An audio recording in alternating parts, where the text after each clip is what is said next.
2, 1, start.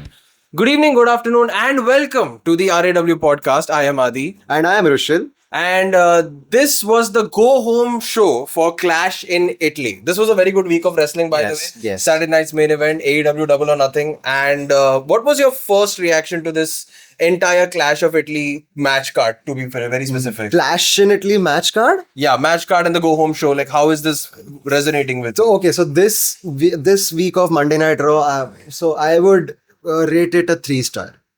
Yeah, immediately right off the bat. Yes. So apart from the opening and the main event segment, I don't like any of the middle shit. Wow. Like, I would say very similar things. I think the build to Clash in Italy has been very up and down for Yes, me. yes. So let's get started. Paul Heyman kicks off by hyping up Brock versus Oba. Yes. And so he's in the middle of the ring and he's like, Oba Femi awakened the beast. So he says this for 3 times, and then the lights goes off, and then comes Oba Femi. Dude, And look at Paul's reaction, man. He's like, वो छाती पे हाथ पकड़ के बैठ गया है वो. like, Paul Heyman has a very good way of making it feel like he's going to die. Yes. Like, Paul Heyman's reaction every time, it's like, how do I describe it? Like, Abla Nari in danger. He has the perfect expressions for it. Yeah. And Oba Femi comes down to the ring. Actually, it's after a pre-recorded Brock Lesnar video. Yes. That was disappointing. Why wasn't he here? Why? Like, why? Okay, this. I thought there would be a brawl tonight. Yeah, like something to build the actual show, but it was like a backstage. Dude, I was expecting a brawl. I mean, Yeah. दोनों एक दूसरे की मार रहे भाई. That, like, for example, last week Yeah. was with such an amazing. It was a return. one-sided thing. Yeah, like, and also Oba Femi obviously has an amazing entrance. Yes. Walks down to the ring, says Paul Heyman. This is a very good line. Last time I was fighting to beat him. This time I'm fighting to kill him. He has the promo skills down to the T. I think he is a perfect. He's getting some good lessons from the veterans. Yeah, actually, I think he is very much the next Brock Lesnar. Yeah. Like, I think he's absolutely up there. This segment was fine. Like, I think I needed Brock Lesnar here. I don't अगर like Brock Brock होता Lesnar, तो but और still. अच्छा होता. It would have been like an icing on the cake. Yeah, like, Brock would have made this a better segment. I mean, to be fair, And I think next week Brock is advertised, right? I mean, अभी Clash of Italy होने वाला है. Oh, Like, yes, directly. that- So, like, I directly. think that's where.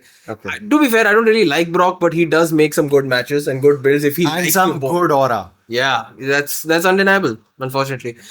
Then we have the best match of the night, according to me. Penta versus Javon Evans. So the story here is basically they are feuding for the Intercontinental Championship for a very long time. Since WrestleMania, right? Basically, yeah. So, like, it was the young OG versus the fighting champ, and Javon Evans in every match, it just takes me to a high.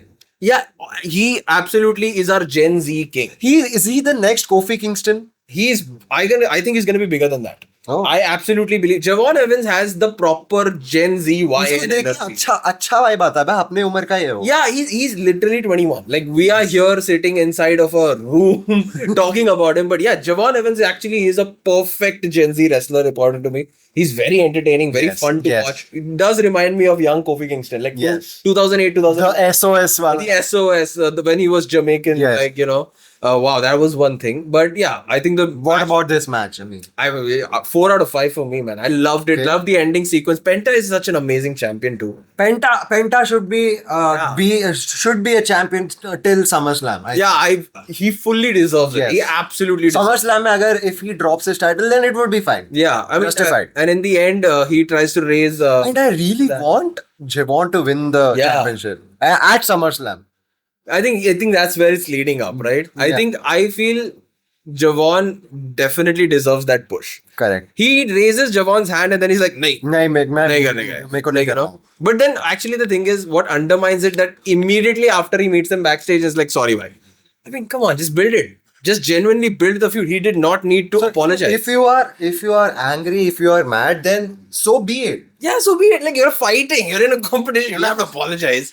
Then now there is a new revelation. Logan Paul is injured. He tore his triceps. Oh, then so we are left with Austin Theory and Braun Breaker in the vision. Yeah, so essentially now Logan Paul is not the tag champ and Braun Breaker is automatically the new tag champion. So lackluster. I'm sorry. The vision sucks right now. It's really, really bad. मैंने पिछले video में भी यही बोला था. Yeah. Vision a year ago and Vision now. Now, dude, it's really, really bad. Like A the vision high curse, and a low. there is like a vision curse theory happening, right? Like everyone from the vision. भाई सब इंजर हो रहे भाई. It's like CSK. Oh, dude, nah, it's worse than CSK at this point.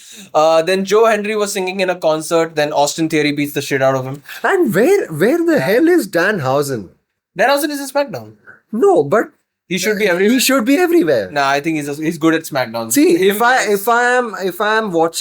I'm paying 200 rupees to watch Vision, Yeah. I would most probably cancel my subscription and I would like to watch Danhausen. Danhausen, I think SmackDown really needs Danhausen. SmackDown is such a bad show that I think it's bad. Is Danhausen carrying SmackDown alone? Not alone. He has Miz, he has Kit Wilson. I think three of them are doing a very good job. Yeah. I say Gunther and Cody sometimes. Maybe. Who knows? But at this point. Back at it. Then actually Seth Rollins talks to Dawkins backstage and he was like, "Yo, we need to do something about the vision." Team up करना चाहिए भाई. Yeah. But then Montez Ford basically interrupts and was like, "Bro, मैं तेरा side ले नहीं रहा. तूने Roman को last time भी धोखा दिया था. मैं तेरी बात तो seriously लूंगा नहीं." Fact तो है. Valid. I mean, Seth Rollins doesn't really have the trust factor in him. He genuinely I think 2 WrestleManias back he betrayed Roman Reigns again. So who cares? But this leads to a match between Montez and Seth. We'll come back to that. Then basically Judgment Day versus Lyra and Bailey. Again, a one-star feud. It's so bad. I'm sorry. I like Lyra Valkyria deserves better. Separate Judgment Day. Enough of the Judgment We Day. don't want Judgment जब Day. तक Damien Priest था, Rhea Ripley थी, Finn Balor था, and Edge था, तब तक बहुत अच्छा था. Yep. I think it's done. We've done the story. I think it doesn't. Do you really think since Dominic has entered the Judgment Day, वो बहुत नीचे चला गया? No. I think Dominic is definitely the defining factor of Judgment Day. I feel it has no story to tell yet. Because of Dominic and then because of Liv Morgan. No, I don't even think it's because. I think it's just overstayed its welcome. It's like you're here for way too long and I think you need to retire at this point. At this point, please stop. Well, then I think Judgment Day doesn't have a story to tell anymore. And they had a thing with Liv and Raquel, but then they dropped that as well. Out of nowhere for no fucking reason. But yeah, you know what? Dude, Royal Rumble में Raquel had eliminated Liv. And then what did they do with that? Nothing. Fucking hell. The match was fine. Lyra and Bailey deserve better, let's be honest. Then Adam Pearce and Roman have a talk backstage. Essentially, they were going through the contract terms that if Jacob loses, he has to acknowledge him, has to become his servant, and that's the only way he's gonna keep his job. Yes. Fine. I guess now we know that Roman's winning. The most cold reaction I've ever seen. Dude, okay. Here's the thing. I have some thoughts. We'll reserve it for the last moment. LA Knight and Jimmy also have an amazing promo battle. Genuinely one of the best things about the show. LA Knight. Jimmy is getting better on promo, yeah. Yeah, Jimmy. Honestly, LA Knight was pointing out very correct things, right? He was saying that you have become third fiddle to Roman Reigns. He was going that you are literally doing the same thing. Right now, you are fighting with me against the Vision because they were doing something wrong, and now you are again doing 1v3 against Fatu. So they're calling out his hypocrisy essentially. And then Jimmy gets mad and he was like, "You are lucky ki the Yeet man isn't here." Yeah, honestly, kya ukhad leta? LA Knight is so over, man. I need him to win a title. Dude. Ya to please send him on a break. Let him start fresh. Let him, or just send him to AEW. No. At this point, just send him there. Okay. Ethan Page and Rusev have a backstage segment with Rey Mysterio. Apparently, so Penta just gives Rey Mysterio a title opportunity.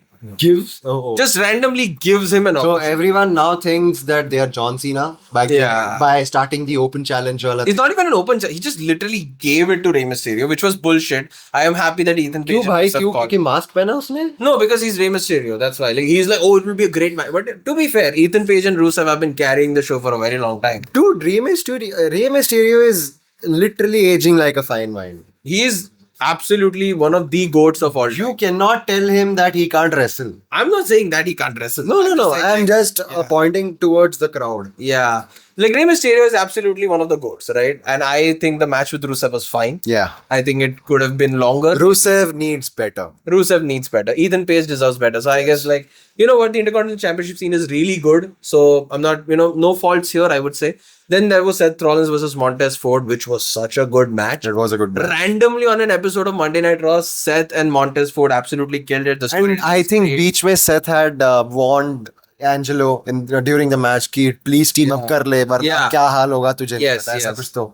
And then afterwards, Dawkins get attacked after the end of the match. Seth wins. Then Dawkins gets attacked. Then after that point, Montez is like, okay, I'll team up with you now. I think this was pretty fine. Yeah. But This I was think we're waiting for Braun Breaker essentially.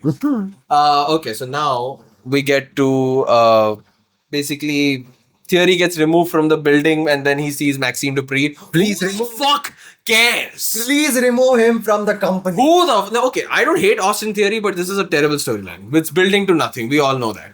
And then the main event: Roman and Jacob Fatu have a contract signing. So Jacob enters first and he's like, what did he say?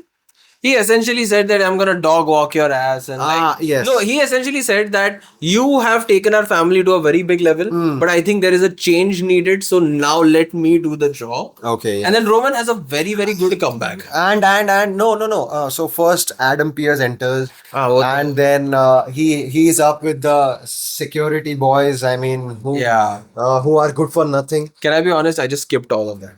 I just started when the mic was happening. Oh shit. I skipped everything. So here's the thing. So the security comes in and Jacob is like, please, not please, bring me Roman.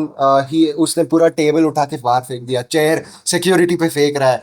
Yeah. I mean, then जब security is trying to stop him, then the music hits, rains, and he enters he's the final boss man. Yeah. उसको कुछ फर्क ही नहीं पड़ा है security है क्या कर रहा है वो पागल हो रखा है. Oh bro, he's just entering with Right. his title and he's alone today. Yeah. And he just enters. Then मतलब जैसे ही enter करता है he signs the contract and then comes the mic thing. So So I absolutely like the fact that Roman Reigns was like, if you don't dog walk my ass, I'm gonna walk you like a dog. That was a good line. Good. You know what? I'll give you that. It's a very dialogue bazi wala line. yes, I love that. it's like Bollywood का एक. It's very Bollywood. It's very Bollywood, and obviously we love that. But yeah, overall the build to this has been a bit up and down for me. I genuinely wanted Jacob Fatu to win, but I think it's very clear that Roman's retaining. It's very clear. I think the story itself is more interesting if Fatu loses. we don't even need to predict now. Yeah, I don't think It's like it's the most obvious match on the card. Yeah. I would say this Raw was a 3.5. I would give it a 3. It was pretty fun. Alright, so let me know what your thoughts are, and we'll see you in the next video. Bye bye.